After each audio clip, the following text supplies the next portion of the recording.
Throughout her life, Elsa dedicated herself to raising her two sons single-handedly, putting in long hours of hard work to provide for them and support their education. However, as she grew older and faced health challenges, her children became increasingly distant, rarely visiting or checking on her, despite residing in the same city. Despite tirelessly working multiple jobs for years to ensure her children's well-being, Elsa only began to feel the toll on her own health with advancing age. The demanding labor she undertook took its toll on her mobility, eventually confining her to a wheelchair. When her two sons, Matt and Gabriel, graduated college, they both got hired by good companies. They never moved away from their town, but they decided not to live in the same community as their mom. Soon, they started to have their own families, then stopped visiting their mother completely. Instead, they hired a nurse for her who would come several times a week to help her with tasks. Through the years, Elsa only longed to be in the company of her sons and her grandchildren. However, every time she called them, it'd be the same conversation. "When are you coming to visit me, son?" she'd ask. "Not anytime soon, Mom. I've got a work trip soon, and the kids are busy with school," they'd reply. Elsa got so used to the words, "not anytime soon," that even before her sons would respond to her question, she already expected the answer. Instead of sulking at home, she would spend the afternoons outside in her yard. She would watch the children play on the street and exchange stories with her neighbors. Sometimes, if she felt like it, Elsa would also bake cakes and pies, which she would share with them. The children would rush to her yard to get a slice of Grandma Elsa's delicious cakes. "It's my lucky day," the kids would exclaim. They would line up to get a slice, and Elsa was happy to oblige. There, I baked enough for everybody, so there's no need to rush," she would say with a smile on her face as she sliced through the cake. "We're the luckiest neighbors in the world. Thank you, Grandma Elsa." One day, a snowstorm hit Austin in the middle of winter. No one dared to go out, and they stocked up on necessities. The neighbors made sure Elsa was fully stocked, so she stayed at home and braved the storm alone. After the storm, Elsa's nurse came in to check on her. "How are you doing?" she asked as soon as she got in. "I'm doing fine, sweetheart. Don't worry," she assured the nurse, who was worried about her being alone. "Your fence didn't make it, unfortunately. That snowstorm was pretty bad," the nurse said, pushing Elsa's wheelchair towards the window where her fence fell over. "That's too bad. I'm going to call my sons to fix it. They should be able to do it," she said confidently. She proceeded to call her sons one by one. "Hi, Matt. I hope you weren't too hit by the snowstorm," she started to say. "Of course, we were, Mom. The entire Austin was hit," Matt responded. "I'm taking the family to Miami for a week to get them away from the snow," he said.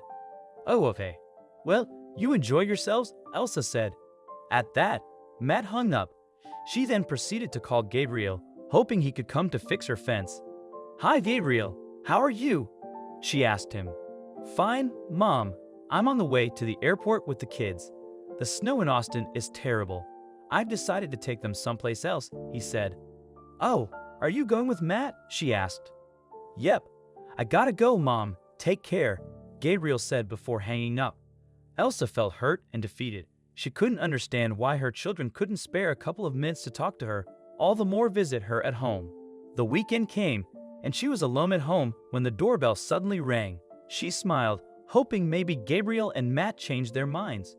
When she opened it, she was surprised to see Ben, a 6-year-old who used to be her neighbor. "Oh my goodness, Ben, what are you doing here?" she asked, embracing him.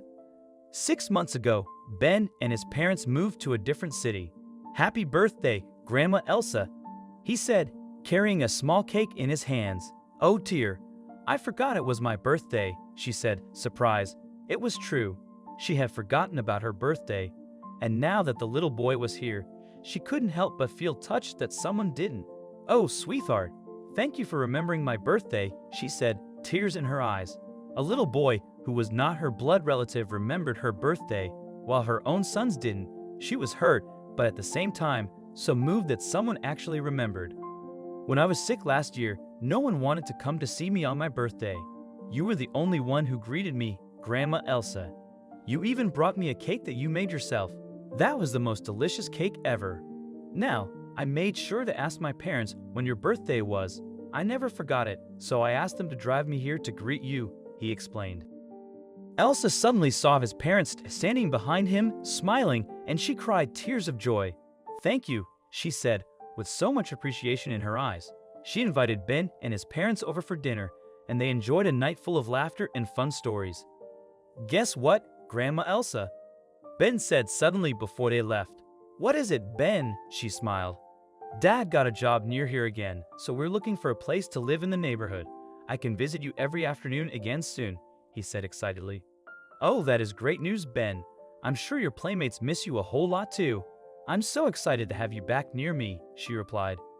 After they left, Elsa spent the entire night thinking. She couldn't begin to imagine why her sons could not bother visiting her despite living a couple of miles away, when a boy whom she was not related to managed to get his parents to drive all the way from another city just to celebrate with her. "They simply stopped caring when they didn't need me anymore," she thought to herself.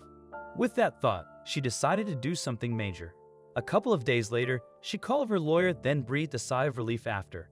She went outside to greet the children waiting for her on her lawn. "Hi, kids," she said. "Who wants to hear a story?"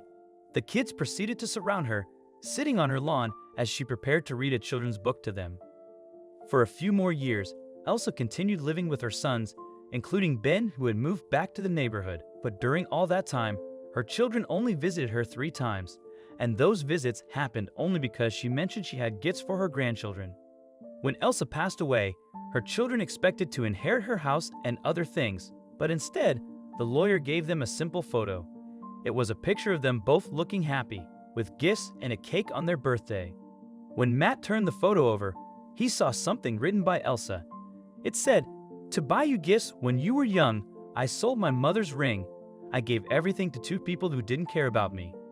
Now, I give everything to someone who loved me more than you did in my whole life." In the end, Elsa left all of her belongings to Ben. His parents were surprised by this, but it helped them because they were having money problems.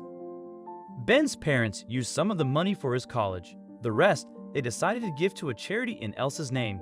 The charity helped people who needed it, especially kids and old folks.